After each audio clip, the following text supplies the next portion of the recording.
Assalamualaikum warahmatullahi wabarakatuh. Jadi untuk pertemuan kali ini kita akan bahas suatu contoh soal ya tentang induksi, tegangan, dan induktasi.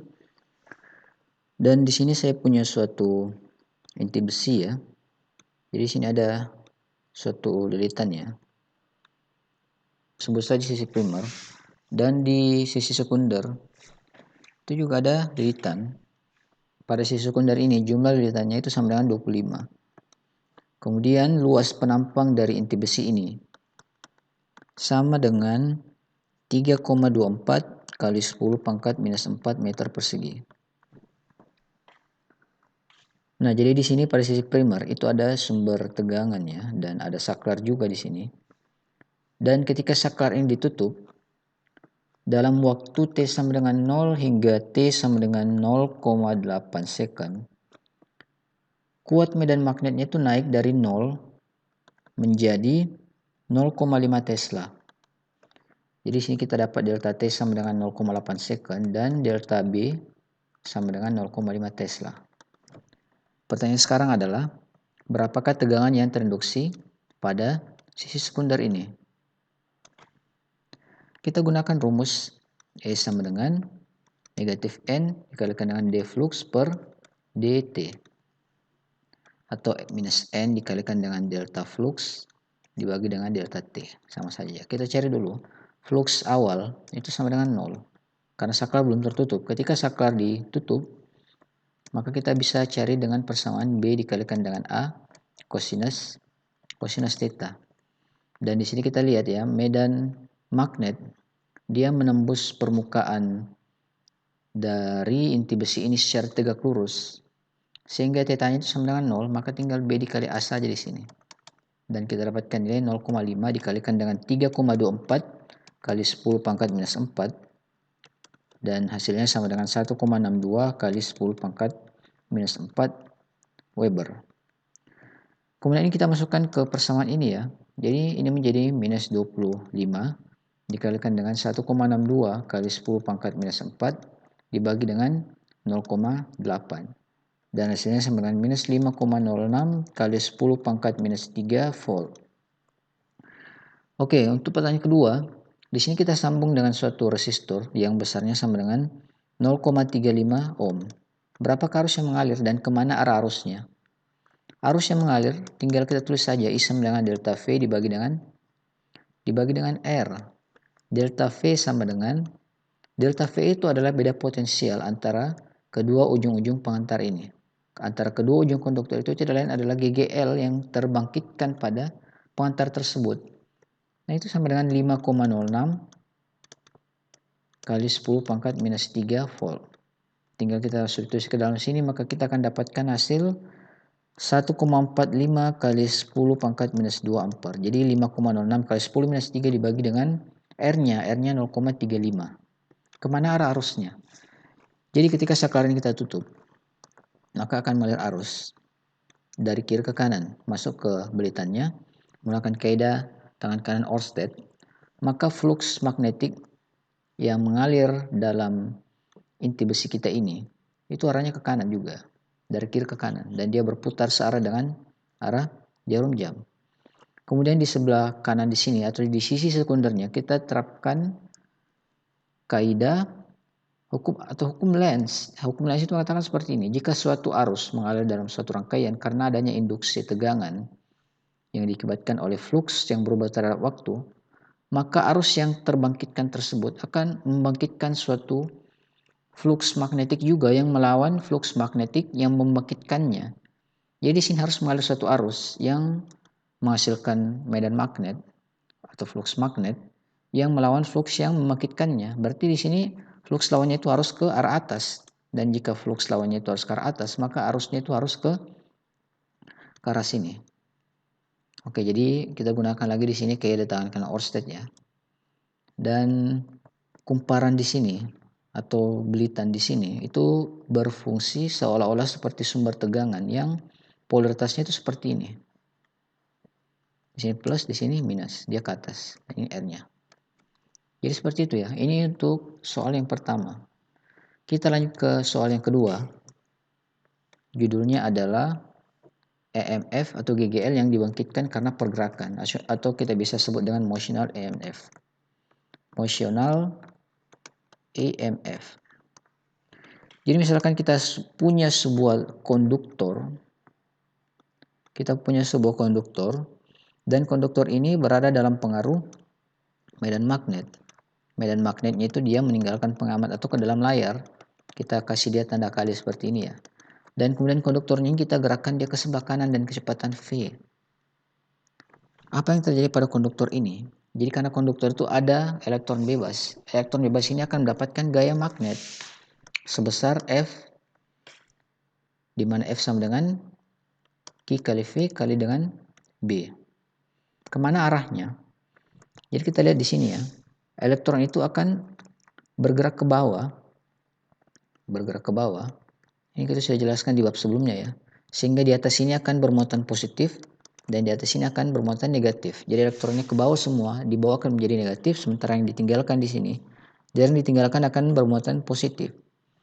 Kemudian jika kita hubungkan konduktor ini dengan suatu rangkaian tertutup, di mana rangkaian tertutup ini terdapat resistor ya, maka di sini akan mengalir arus. Dalam rangkaian tertutup tersebut akan mengalir arus arahnya ke sebelah kiri. Arus konvensional ya. Jadi ingat, arah arus konvensional itu berlawanan dengan arah arus elektronnya. Oke, jadi seperti ini ya. Kemudian kita akan meninjau suatu soal lagi. Jadi sekarang seperti ini. Ada suatu sumber tegangan, kemudian di sini ada saklar, dan di sini ada batang konduktor yang bisa bergerak ke kiri atau ke kanan. Oke, ketika saklar ini kita tutup, maka kira-kira konduktornya ini akan bergerak ke kiri atau bergerak ke kanan. Ya kita lihat ya, yang kita tutup maka akan mengalir arus di sini dan akan terbangkitkan juga medan magnet. Kemana arahnya? Dia akan meninggalkan pengamat ke dalam layar. Jadi sini ada arus mengalir dan membangkitkan medan magnet yang arahnya ke dalam layar. Jadi kalau di luar konduktor ini dia mendekati pengamat ya. Tapi yang dalam konduktor ini, di dalam lingkup area ini, arah medan magnetnya itu menjauhi pengamat. Nah, sekarang kita lihat. Jadi di sini pada konduktor ini akan mendapatkan gaya Lorentz. Kemana arah gaya Lorentz-nya? Kalian terapkan sendiri ya, kaidah Lorentz atau hukum Lorentz. Jadi arah arusnya ke sini dan medan magnetnya dia meninggalkan pengamat. Maka konduktor ini akan bergerak ke sebelah kanan dengan kecepatan V. Dan inilah dia prinsip kerja dari railgun yang senjata yang populer kembangkan sekarang ya. Jadi dia melontarkan peluru. Itu bukan dengan bubuk mesio, tapi dengan elektromagnet. Dan di sini dia pasang suatu sumber tegangan tinggi ya. Kemudian di sini dipasang superkonduktor. Jadi ketika saklar ini ditutup, maka tiba-tiba di sini akan mengalir arus yang sangat besar sehingga konduktor ini akan terlemparkan dengan gaya yang sangat besar juga. Akan dihempaskan oleh gaya yang sangat besar. Dan kita ambil suatu contoh lagi ya. Misalkan suatu pesawat dia bergerak dari selatan ke utara. Ini utara dan selatan. Utara selatan bumi ya. Jadi kita ingat kembali pertemuan kita yang pekan lalu. Pertemuan kita sebelumnya. Kalau di kutub utara bumi itu ada kutub selatan magnet bumi. Sedangkan di kutub selatan bumi itu ada kutub utara magnet bumi. Sehingga arah medan magnet bumi itu ke atas. Dari kutub selatan ke kutub utara. Nah selain itu ada juga medan magnet yang arahnya, misalkan ini bumi ya. Jadi misalkan di belakang layar ini kutub selatan bumi dan di depan sini ada kutub utara. Maka ada medan magnet yang mengarah ke kita, mengarah ke pengamat. Kita simbolkan saya dan tanda dot ya. Nah selain medan magnet yang ini, itu ada juga arah medan magnet yang mengarah keluar bumi. Jadi dia ke atas. Jika misalkan ada suatu pesawat ya yang bergerak dari utara ke selatan, maka tentunya pesawat ini akan terpengaruh oleh medan magnet tersebut. Dan kecepatan ini bergerak ke arah utara dan kecepatan V. Di sini akan terinduksikan tegangan pada ujung-ujung sayap pesawat tersebut. Pertanyaan sekarang di mana yang plus, di mana yang minus? Jadi kita anggap ini seperti batang konduktor ya. batang konduktor ini bergerak ke atas dengan kecepatan V. Sementara arah medan magnetnya, jadi kita sebut saja ya, kita katakan saja arah medan magnetnya itu dia ke atas, berarti mendekati kita. Berikan dia tanda dot. Dan maka kalian akan dapatkan kalau elektronnya itu nanti akan bergerak ke kanan semua. Sehingga di sini akan negatif dan di sini akan positif. Makanya jika misalkan suatu pesawat terbang ya, antara kedua ujung sayap itu akan terbaca suatu tegangan karena ada konduktor yang bergerak dalam pengaruh medan magnet. Tapi itu kecil sekali. Bagaimana kecilnya? Dan di sini kita ambil suatu contoh soal ya. Kita ambil contoh soal. Suatu pesawat terbang dari arah selatan ke utara, terbang ke arah utara dengan kecepatan 250 meter per second. Kuat medan magnet yang dirasakannya yang mengarah ke atas itu sama dengan 0,6 kali 10 pangkat minus 4 Tesla. Sementara itu panjang sayap pesawat ini adalah sebesar 30 meter. Maka berapakah GGL yang terinduksikan pada kedua ujung sayap pesawat ini? Langsung kita tuliskan ya. E sama dengan B dikali L dikalikan dengan V. Dan kita dapatkan nilai di sini 30 dikali 0,6 kali 10 pangkat minus 4 dikalikan dengan 250 meter per second. Kita dapatkan nilai 0,45 volt. Kecil sekali, jadi tidak mempengaruhi pesawat itu sama sekali. Tidak mempengaruhi pesawat tersebut. Seandainya E-nya ini besar atau GGL-nya besar, maka itu bisa bahaya. Tapi di sini kita sudah hitung, itu tidak berpengaruh sama sekali. Karena kecil sekali tegangannya. Dan itu dia untuk contoh soal mengenai EMF yang timbul karena pergerakan. Oke, contoh selanjutnya kita akan bahas tentang generator. Nah, misalkan di sini ada suatu generator sederhana ya. Di sini ada magnet dan di sini ada konduktor ya. Jadi kira-kira seperti ini modelnya. Kemudian di sini di tengah-tengahnya ada sumbu putar. Ini kalau kita teruskan gambar magnetnya, itu mungkin seperti ini ya. Oke, jadi kira-kira seperti ini. Misalkan di sini kutub utara dan di sini selatan, maka konduktor generator ini akan merasakan suatu medan magnet arahnya dari kiri ke kanan.